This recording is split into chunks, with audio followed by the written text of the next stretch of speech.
Prince of Persia δεν σου το εξηγούσε κανείς.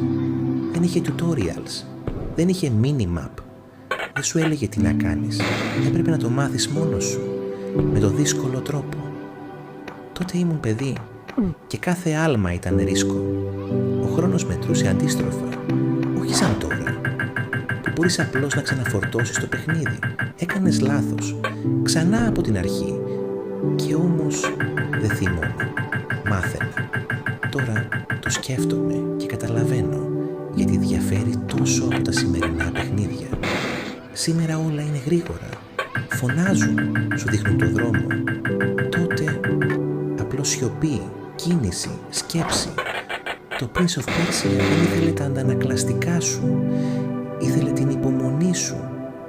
Και ίσως γι' αυτό δεν το θυμάμαι σαν παιχνίδι, αλλά σαν κομμάτι των παιδικών μου χρόνων.